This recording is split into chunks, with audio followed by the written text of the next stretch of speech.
Welcome to Persona Life, the place where English learning meets psychology, self-growth, and meaningful stories. Most people have done it. You're alone in a room, stuck on something hard, and you start talking out loud to yourself. The second someone walks in, you stop. You feel embarrassed, like you got caught doing something strange. But here's what no one tells you. That habit you've been hiding? Psychologists have been studying it for decades, and what they keep finding is not what anyone expected.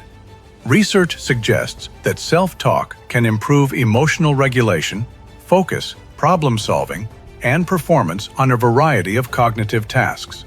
This isn't motivation, this is research. There are 7 specific traits that self-talkers share, traits that separate them from almost everyone else in the room. By the end of this video, you won't just feel better about the habit, you'll understand exactly why it works, and you'll want to do it more. Let's get into it. Trait 1. Independent thinking. Most people need a second opinion before they trust themselves. They share half-formed ideas just to hear someone say, "Yeah, that sounds right." And without that, they freeze. Self-talkers don't work that way. When you talk out loud to yourself, you're forced to form a complete thought. You can't half-think it and outsource the rest. You have to actually finish the sentence. That process, over time, builds something. It builds internal authority, the confidence to hear your own reasoning, evaluate it, and trust it. Psychologists call this internal locus of control, and research consistently shows it's one of the strongest predictors of long-term success, independent of skill, talent, or IQ. Self-talkers develop it without trying.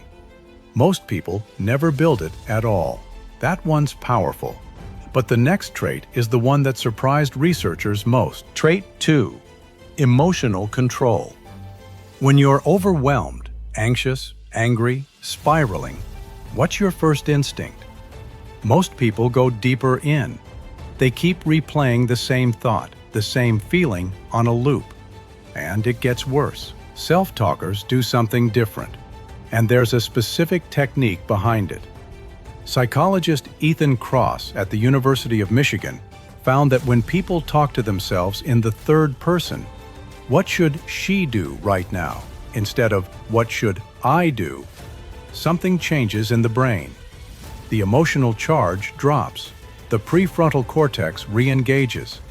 Suddenly, you're coaching yourself instead of drowning in yourself. It's the same mental shift a therapist creates, except you're doing it alone, in your own head, in your own voice. People who habitually talk to themselves stumble into this skill naturally.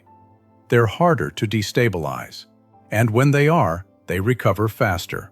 2 traits in, and we haven't even touched the cognitive side yet. Trait 3. Higher self-awareness. Most people are on autopilot. They make decisions without knowing why. They react without knowing what triggered it. They end the day having moved through it, without ever actually observing it. When you talk to yourself, something shifts. Saying, "I'm reacting because I'm scared, not because they're wrong," is a completely different experience from just feeling scared and reacting. The act of putting it into spoken words, distance creates observation. And observation is where self-awareness actually lives. This is what psychologists call the mental mirror effect. Your own voice, spoken aloud, reflects back something your internal monologue never quite catches. Self-talkers are harder to manipulate, harder to gaslight, harder to deceive, including by themselves. That applies to how you see yourself. The next one applies to how you solve things. Trait 4.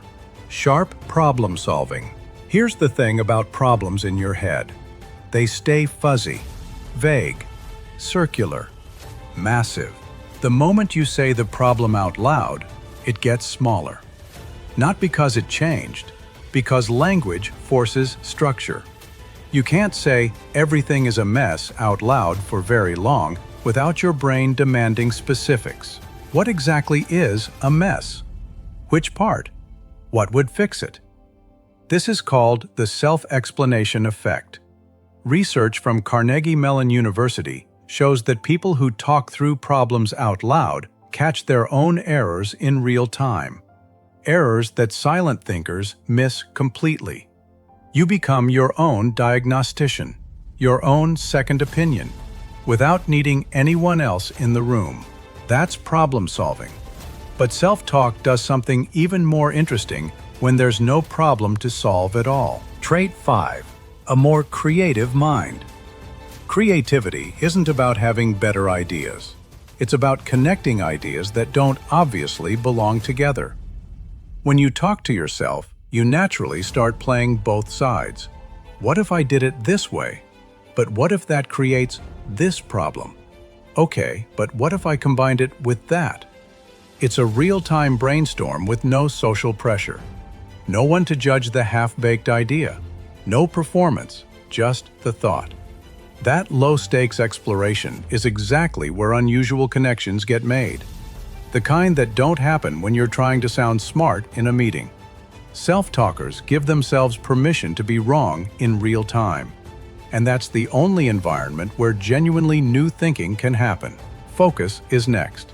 And this one might explain something you've been frustrated with for a long time. Trait 6. Greater focus. You know that feeling when you sit down to work and your brain immediately wants to be anywhere else? Self-talk is one of the most effective tools for breaking that. When you say out loud, "I'm looking for the error in line 3," or "My only job right now is to finish this section," you're not motivating yourself, you're narrowing the aperture of your attention. You're giving your brain a specific target instead of an open field. Research shows instructional self-talk reduces distraction, increases task completion, and improves performance on detail-heavy tasks. It's the difference between wandering a city and having a destination. Your brain moves faster when it knows exactly where it's going. The last trait ties everything together, and it's the one that separates people who improve from people who just get older. Trait 7. Continuous personal growth. Most people end their day and move on. Tomorrow is a blank slate. Yesterday's mistake gets buried under tomorrow's distraction. Self-talkers don't work that way. Because the habit of speaking to yourself is, at its core, the habit of taking your own life seriously as a project. What went wrong today? What would I do differently? How do I want to show up in that conversation next time? That's a feedback loop. And feedback loops are the only mechanism that produces real growth. Not motivation, not discipline. A consistent, honest conversation with yourself where you're allowed to be wrong, allowed to learn, and allowed to try again. The people who improve the most over a lifetime aren't the most talented. They're the ones who kept the feedback loop open. If these 7 traits resonated with you, especially the emotional control piece, the research behind self-talk goes much deeper. There's a specific technique called distanced self-talk that takes everything in trait 2 and turns it into a structured daily habit. It's in the next video on this channel. Watch it immediately after this one. It builds directly on what you just learned. Let's bring this together. You talk to yourself. You always have. And you probably felt strange about it. But here's what the research says. That habit is building independent thinking. It's your brain's fastest path to emotional control.